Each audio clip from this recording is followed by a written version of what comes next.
ন্যায় বিচার, ন্যায় বিচার হলে কে বিচার পাবেন আমাদের বলেন? আপনারা বলেন যে আমরা মানুষ, আমি বাংলাদেশের মানুষ, আমার সাংবিধানিক অধিকার এই, আমাকে দিতে হবে। সব সরকারের কাছে এটাই যাবেন, আর কিচ্ছু চাই না। আপনারা ধৈর্য ধরেন, করতে পারলাম কি পারলাম না সেটা পরে বিচার করেন, যদি না পারি আমাদেরকে দোষ দিন, এটাই হলো বিষয়। এই আশাটা গতকাল থেকে চেষ্টা করতেছে, সুবিধা করতে পারতেছে না। গতকাল এখানে আসারও কথা ছিল, গতকাল আপনাদের সঙ্গে বসারও কথা ছিল, সময় হচ্ছে না বলে এটা আজকে চলে এসছে। আজকে আরেক মিটিংয়ে এসেছি, সেই মিটিং দিয়ে বললাম যে এই কথা হচ্ছে কিন্তু কাজটা হচ্ছে না, আমরা এখনই যাবো। ওই অবস্থাতে চলে এসেছি, আবার ওই মিটিংয়ে গিয়ে যোগদান করবো। কাজে এই পরিস্থিতিতে আসার কারণটা হলো একটা বড় রকমের একটা বিভেদের আওয়াজ শুনছি, যেটা বিমানবন্দরে নেমেই যেটা বললাম যে এমন বাংলাদেশ আমরা করতে চাচ্ছি যেটা আমরা এক পরিবার, এটি হলো মূল জিনিস।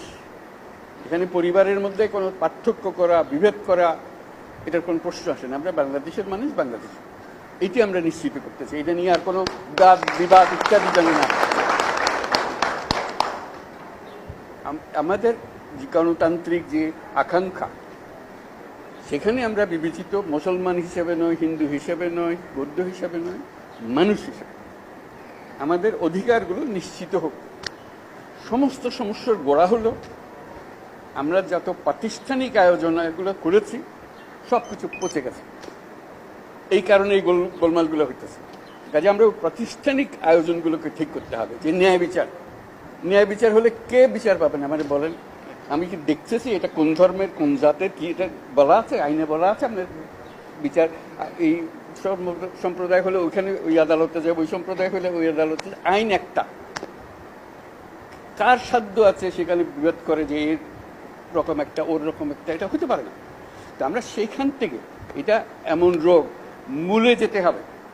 আপনারা যদি বলেন যে আমাদেরকে এইভাবে সংখ্যালঘু হিসেবে ওইটা, এইটা হলো যে মূল সমস্যার থেকে আমরা দূরে সরে যাচ্ছি। আমাদেরকে বলতে হবে আমাদের গণতান্ত্রিক অধিকার প্রতিষ্ঠিত হবে, সেটা পেলে আমাদের বাক স্বাধীনতা প্রতিষ্ঠিত করতে হবে। যেগুলো আছে এগুলো করে আমরা নতুন কিছু বুঝি, আমাদের হিউম্যান রাইটস প্রতিষ্ঠা করতে হবে, মানবিক অধিকার প্রতিষ্ঠিত করতে হবে। আমরা এটি হলো আমাদের মূল লক্ষ্য।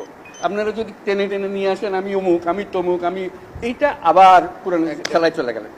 এটা আপনাদের ওই স্বীকার করার জন্য যারা বসে আছে তারা এগুলো স্বীকার করবে। আপনারা বলেন যে আমরা মানুষ, আমি বাংলাদেশের মানুষ, আমার সাংবিধানিক অধিকার এই, আমাকে দিতে হবে। সব সরকারের কাছে এটাই যাবেন, আর কিচ্ছু চাই না। আপনারা 6000 mAh battery, one and only Power Master, NextG N73. আমরা, আমার সঙ্গে অনেকের পরিচয় আছে, আজকে নতুন পরিচয় না, আমাকে আজকে দেখেন নাই আপনারা। আমরা যখন শুরু করি আমাদের কাজ, গ্রামীণ ব্যাংকের কাজ, আমরা গরিব মেয়েদের নিয়ে কাজ শুরু করছি। এবং কেউ বলছে না মেয়েদের, মুসলমান মেয়ে যাওয়া যাবে না। আমি তো ভাই যে ধর্মেরই হোক, তার টাকার দরকার আছে, তার টাকা দিলে সে 2টা মুরগি কিনবে, ডিম পারবে, 2টা খেতে পারবে। পাশের পাড়া হলো হিন্দু পাড়া, কেউ বলছে আপনি হিন্দু পাড়ায় যাবেন, মানে না কেউ তো যায় না হিন্দু পাড়ায়, আপনি কেন যাবেন? আমি তো হিন্দু পাড়ার জন্য আসেনি, মুসলমান পাড়ার জন্য, গরিব মেয়ের জন্য এসছি।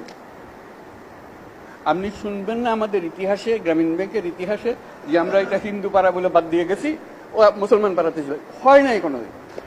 একসঙ্গে গেছি, একভাবে গেছি। বরং ওরা বলছে যে মুসলমান আসছে, আমাদের কি করতে হবে, কি একটু দূরে থাকতে হবে। ভাই আমাদের জন্য দূরে থাকতে হবে না, আপনার সঙ্গে যে কথা, এটা কথা